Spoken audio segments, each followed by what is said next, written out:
Dewi. Di sini saya akan menjelaskan materi tentang benchmark ekonomi digital dunia. Jadi definisi benchmark ekonomi digital sendiri ini sebagai pendekatan untuk mengukur, membandingkan, dan mengevaluasi penerapan teknologi digital dalam sistem ekonomi negara-negara yang ada di dunia. Nah, di sini tuh benchmark ekonomi digital ini memiliki tujuan, yaitu untuk mengetahui posisi relatif suatu negara dalam ekosistem ekonomi digital global. Selain itu, benchmark ekonomi digital ini juga memiliki fungsi sebagai alat pembuat kebijakan dalam merancang strategi transformasi digital. Menurut Bank Dunia, benchmark ekonomi digital sendiri ini meliputi konektivitas digital, layanan keuangan digital, dan kebijakan pemerintah terkait transformasi digital. Sedangkan menurut McKinsey, benchmark digital sendiri ini mencakup indikator adopsi teknologi oleh industri, literasi digital masyarakat, serta efektivitas regulasi digital. Di sini terdapat beberapa manfaat dari benchmark ekonomi digital dunia. Yang pertama, untuk membantu identifikasi area prioritas untuk intervensi kebijakan, kemudian untuk menjadi referensi dalam mengadopsi praktik terbaik dari negara-negara yang telah maju dalam transformasi digitalnya. Nah, di sini itu terdapat beberapa negara dengan penerapan ekonomi digital terbaik di dunia. Jadi, perkembangan ekonomi digital sendiri ini merupakan keharusan bagi negara-negara di seluruh dunia agar tetap kompetitif dalam perekonomian global. Terdapat beberapa negara yang telah menonjol dalam penerapan ekonomi digital karena strategi nasional yang terintegrasi, infrastruktur yang memadai, sumber daya manusia yang terlatih, serta inovasi teknologinya yang konsisten. Di antaranya yang pertama itu ada Amerika Serikat. Amerika Serikat sendiri ini kan udah dikenal dengan pusat inovasi dan teknologi globalnya. Jadi Amerika Serikat sendiri ini merupakan pelopor utama dalam bidang ekonomi digital. Negara ini memiliki ekosistem inovasi yang paling berkembang di dunia yang didukung oleh keberadaan Silicon Valley sebagai pusat global teknologi dan inovasi.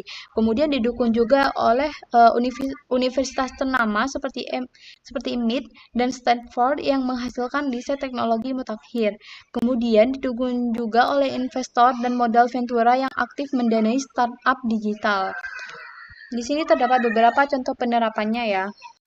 Nah, selain itu ada juga nih negara Tiongkok sebagai negara-negara yang penerapan ekonomi digitalnya itu udah terbaik di dunia. Tiongkok sendiri ini merupakan contoh negara yang mampu mengubah dirinya menjadi kekuatan ekonomi digital secara cepat dan sistematis. Pemerintah Tiongkok memposisikan transformasi digital sebagai bagian dari strategi nasional dengan fokus pada kemandirian teknologi dan juga dominasi pasar digital domestik, serta ekspansi global. Selain itu, ada juga Korea Selatan. Pasti kalian udah gak asing lagi ya dengan Korea Selatan. Korea Selatan itu kan negara di Asia yang kayak maju banget gitu selain Cina gitu. Jadi Korea Selatan sendiri ini adalah contoh negara yang berhasil memadukan infrastruktur teknologi mutakhir dengan kesiapan masyarakat untuk mengadopsi teknologi baru. Keunggulan digital Korea didukung oleh pemerataan internet berkecepatan tinggi, kemudian budaya digital yang kuat di kalangan muda dan tua, serta dukungan pemerintah dalam pengembangan startup dan teknologi inovatifnya. Selain itu, Jepang juga merupakan negara maju dalam teknologi dan otomatisasi dengan visi society-nya 5.0 yang menggabungkan ruang fisik dan digital secara seimbang. Keunggulannya meliputi pemanfaatan robotika dan otomatisasi di industri, rumah sakit, dan restoran. Kemudian fokus pada AI, big data, dan blockchain di sektor logistik, keuangan, dan layanan publik. Kemudian pengembangan identitas digital nasional serta digitalisasi layanan pemerintah melalui digital agency. Selain itu, ada juga nih tetangganya Indonesia yang udah maju banget teknologinya, yaitu Singapura. Jadi Singapura ini adalah negara kecil dengan visi besar melalui program Smart Nation yang menjadikannya pusat ekonomi digital dan inovasi global. Keunggulannya terletak pada infrastruktur teknologi yang kuat dan aman, kemudian kebijakan digital yang jelas, termasuk pengelolaan data dan keamanan cybernya. Kemudian kolaborasi erat antara pemerintah, swasta, dan akademi. Jadi meskipun Singapura ini negara kecil, tapi visinya itu besar gitu, serta keunggulannya itu lebih maju dari Indonesia yang bahkan negaranya sendiri itu lebih besar dari Singapura. Nah, di sini itu ada indeks dan parameter pengukuran ekonomi digital. Yang pertama itu ICT Development Index. Jadi indeks pembangunan teknologi informasi dan komunikasi. Kemudian Digital Economy and Society Index. Kemudian Network Readiness Index, kemudian Global Innovation Index, kemudian ada juga E-Government Development Index. Nah, yang pertama itu ID. Jadi ID ini disusun oleh International Telecommunication Union.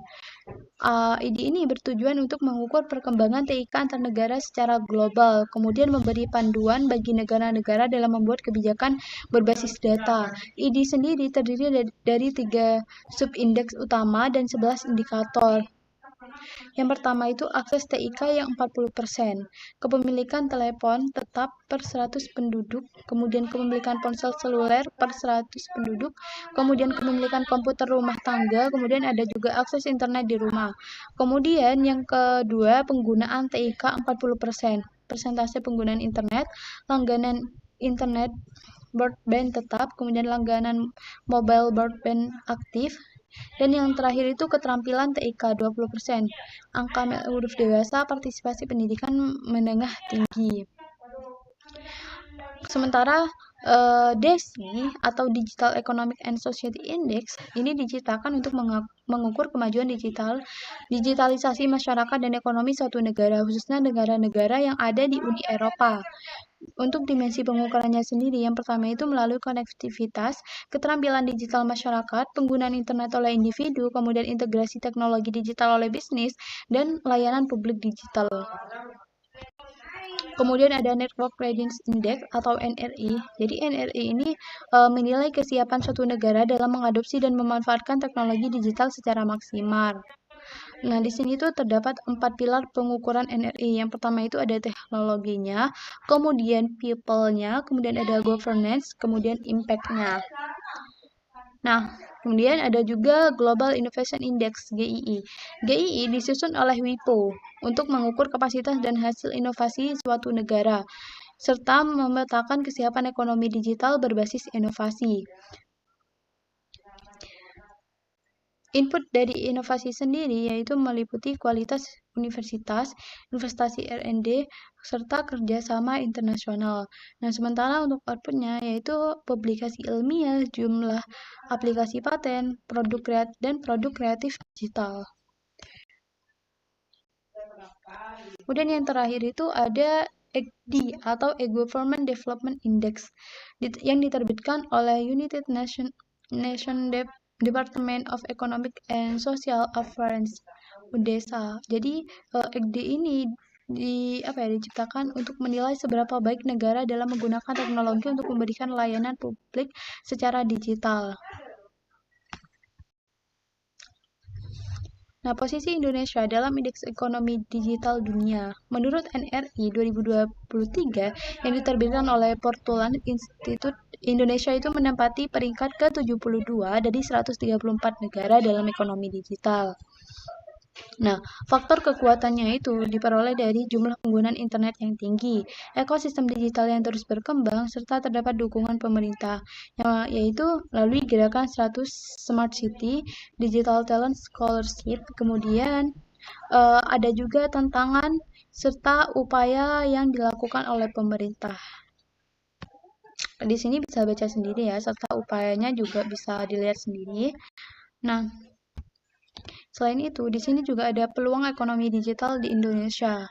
Yang pertama itu ada e-commerce, kemudian ada fintech, kemudian ada e-craft digital, serta digitalisasi UMKM. Nah, strategi yang dapat diadopsi dari negara BRICS sendiri ialah yang pertama itu Estonia atau model e-government-nya. Jadi, digital ID system dan Xrock platformnya. Kemudian ada juga dari Singapura, yaitu dana inovasi dan inkubasinya. Kemudian ada kemudahan berbasis digitalnya. Kemudian ada juga yang perlu ditiru yaitu dari Korea Selatan, yaitu investasi teknologi dan pendidikan digitalnya. Nah, mungkin cukup sekian presentasi dari saya, kurang lebihnya mohon maaf. Wassalamualaikum warahmatullahi wabarakatuh.